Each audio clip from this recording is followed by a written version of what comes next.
Alright, next let's see your right hand. Yes, not bad. But please remember that you still need to be careful. Understand? Yes, I will. By the way, Master, I still haven't received the patrol route for today. Look, Kale, today's patrol will be a long one, so you won't be coming along this time. Besides, there's a chance we may encounter... well, you understand. But I have a vision too! Am I useless to everyone now? Don't talk like that, Kale. This is not something you need to be worrying about right now. Ah, there you are. Feeling any better? Yeah, since we'll be staying here for now, we thought we might as well try lending a hand around here. Seems you're not the type to sit back and take it easy for a while, huh? In that case, perhaps Kale could take you two for a patrol south of Gandharvaville for the day. And if you're feeling up to it, you can be responsible for cleaning the Statue of the Seven. Tighnari, we're ready to head out. Roger, I'll be right there. All right, we'll be heading into the forest now. I'll leave any further details to Kale. Yes, you can count on me. So, Kale, what exactly are we going to be doing today? Tighnari mentioned cleaning the statue just now, but, that doesn't really sound like the job for a ranger. Well, a forest ranger's responsibilities can be pretty diverse.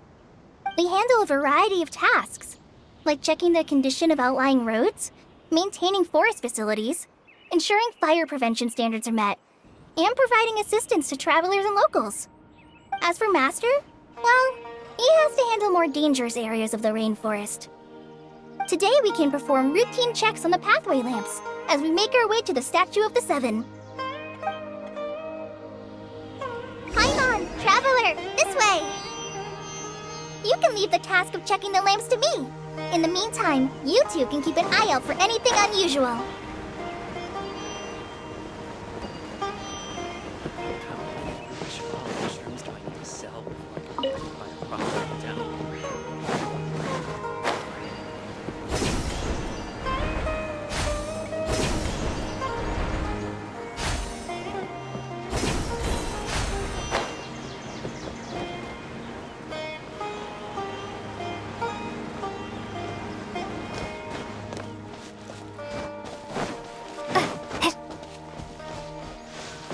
Nothing wrong with these two lamps. Let's move to the next ones.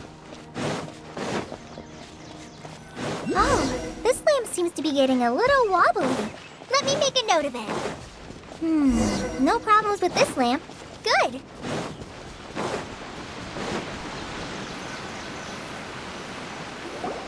The Statue of the Seven is up on top of that large rock formation. You must have seen it when you came down this road before. It's pretty high up there, isn't it? Don't worry. If you're afraid you can't make it up there, I'm sure Master wouldn't mind if you don't clean the statue.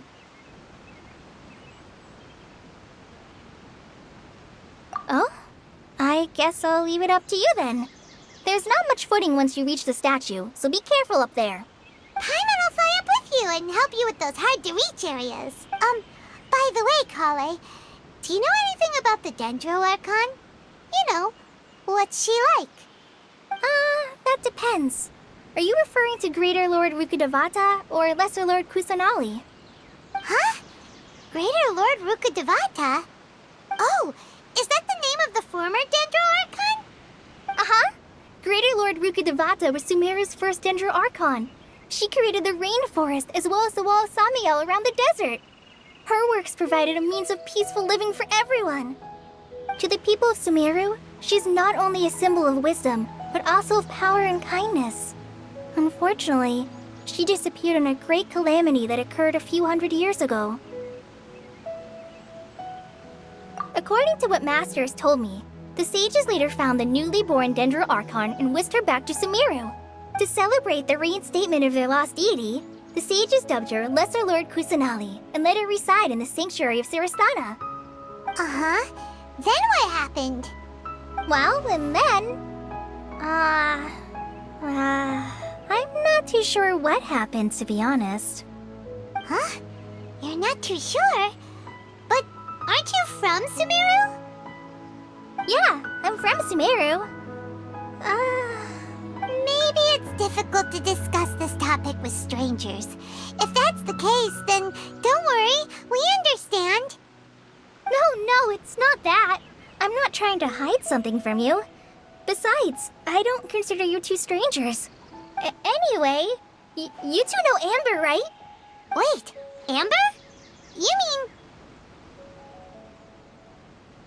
Yes, that's her. I once lived in Mondstadt for a while, and she helped me a lot during that time. You could even say that she helped me become a new person. There's no one like Amber. She lives life to the fullest while always adhering to her strong sense of justice. She's ready to answer the call for action at any moment, but is also very understanding of others. She's like the spark that lights the fire in everyone's heart around her. If you ask me, she's a prime example of a true outrider.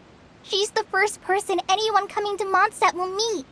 You can't help but be enthralled by her charm and enthusiasm, causing you to fall in love with the lands of Mondstadt and...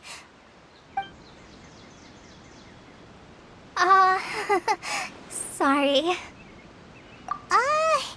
Paimon thought the work of Outriders was a little different from what you just described, but one thing's for sure, you really like Amber. Sorry. I was rambling on just now. It must have sounded kinda weird. It's alright, Kale. Knowing that you're a friend of Amber somehow makes Paimon suddenly feel a lot closer to you. So, how do you know that we've met Amber? Well, after I returned to Sumeru, Amber and I have stayed in touch by writing each other letters. In one letter, she mentioned that Mondstadt was attacked by a fearsome dragon, but the city was saved by a mysterious blonde traveler and their floating companion. I knew you two were the ones she mentioned in the letter the moment I saw you.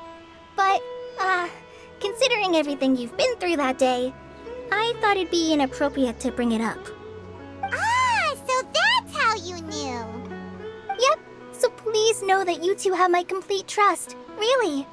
I wish I could tell you more about the Dendroarchon, but I have been away from Sumeru for some time, and I haven't read any books. Sorry. That's alright. You've already helped us a lot. We had never even heard of Greater Lord Rukkhadevata or the Sanctuary of Surasthana until you mentioned them. Oh, I'm happy that was helpful. There is one thing I want to ask, though. Why do you two want to know about the Dendroarchon?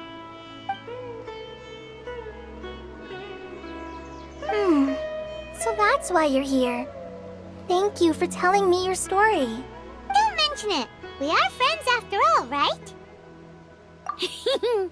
Alright, we have a statue to clean. You both have my thanks. While you two are up there cleaning, I'll go ahead and inspect the forest canopy. Let's meet back here shortly.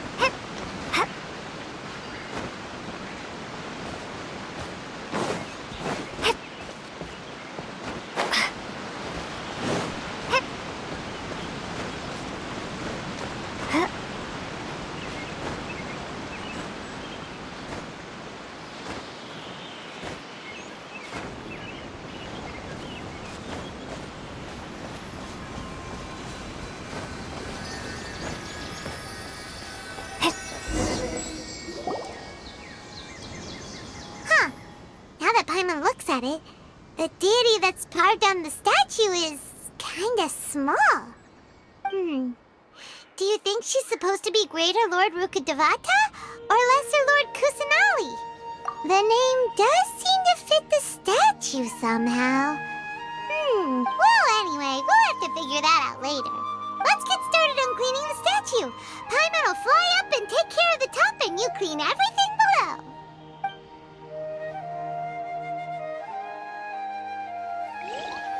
Nice work!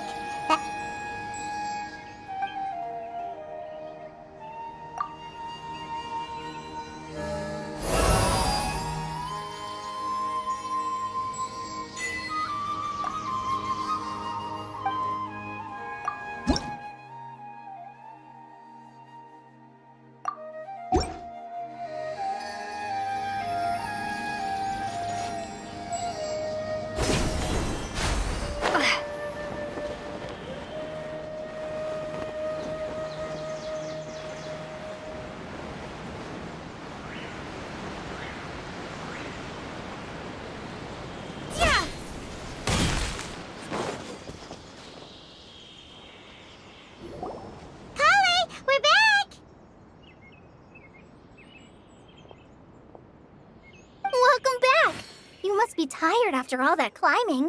Let's take a little break. I brought some fruit and water for us. Yay! Food! What kind of goodies did you bring? Hey! Don't be a party pooper. It's not like Kale is a stranger or anything. Besides, the best way to compliment a chef is to show passion for their food. Xiangling taught Paimon that. I prepared a nice portable dish that forest rangers like to eat called pita pockets. I hope you'll like them. Whoops! Ah, no! You dropped it on the ground! Not to worry. I wrapped a few layers of oiled paper around each pita. They should be fine. Oh, whew. Paimon nearly had a heart attack there. Those pitas are amazing! You're quite the cook, Kale. Thank goodness you wrapped them in paper. Paimon wouldn't have been able to sleep at night knowing something so tasty had been wasted. You really know how to compliment the chef, Paimon. Since you liked it so much, I'll be sure to give you a copy of the recipe sometime. I'll even include all my personal cooking pointers, so you'll be making your own pita pockets in no time. Yay! Thanks, Kale! It's hard to believe someone as diligent as you could have clumsy moments too. Oh, I guess it happens from time to time. So, Kale, don't you think that Tainari's a little too strict with you? He won't let you touch anything without his permission. Paimon knocks stuff over all the time flying around the Traveler, but she's never said anything. Everyone has their clumsy moments. No, you've got the wrong idea about Master. Sure, he may seem a bit harsh at first, but with some time, you'll see that he's actually very kind-hearted. I've heard the veteran rangers say that Master is from some ancient and mysterious race that is known for their cunning wit and reclusive nature. Oh, by the way, you've heard of the Academia, right? Well, there's a group called,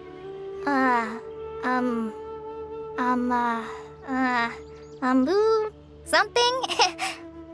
Well, anyway, because Master does a lot of research on plants, sages from the Academia have written him many times, inviting him to take up an official position there. But Master declines their offers every time, saying, Sumeru City is too noisy. It'd be bad for my ears. Seems you already know him well. Anyway, I'm sure the sages were not happy about his responses. Master could obviously have a bright future in the Academia, but he insists on sticking to the path of a forest watcher. Every day he helps the locals of the forest and passes on his extensive knowledge to trainees like me. In fact, Master's the one who taught me how to make pita pockets. Really? Paimon would have never guessed that. Oh, speaking of Tainari, he was the one who took care of you after finding you passed out yesterday. He even carried you all the way here. Paimon's still kinda upset, though. He kept scolding Paimon the entire way here. Oh no, I'm sorry. Master might have been overreacting a little. But, it's mostly because Paimon wouldn't stop yelling, Why, oh why? Is she going to die? It probably started to get under Master's skin after a while. Hey! Don't laugh! Paimon was genuinely concerned about you.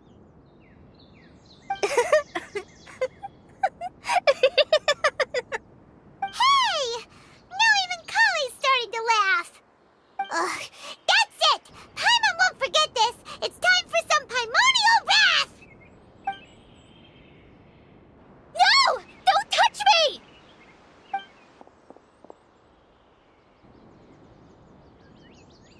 Oh, sorry, Kale. Paimon didn't mean to scare you. No, I just... I didn't mean that. Kale, are you okay? What's the matter? No, I'm fine. I'm sorry. I must have startled you both reacting like that. Oh, well, it's getting late now. Let's hurry back to Gandharvaville. I think Master and the others should be back by now, too. Huh? What was was up with Kale just now? And why is she in such a hurry all of a sudden? Look, she's practically running back. Paimon can't even see her now.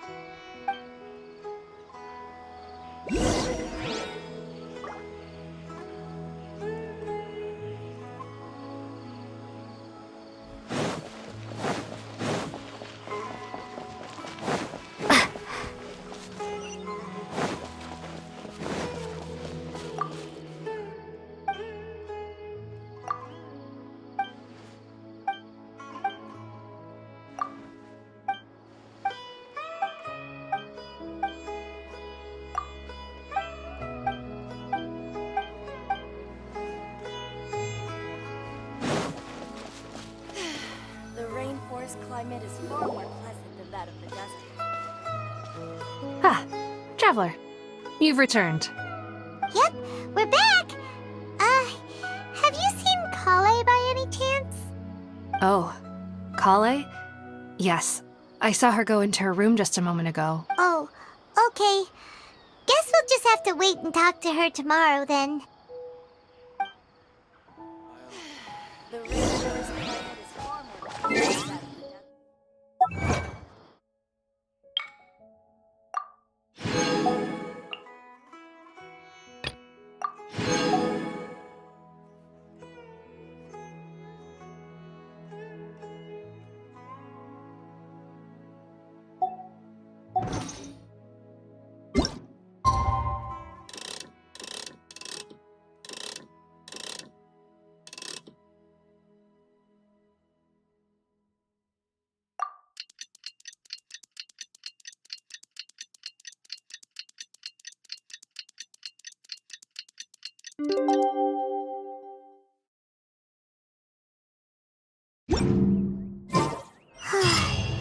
Paimon was thinking all night about what happened with Kale, and still can't figure out what the problem might be.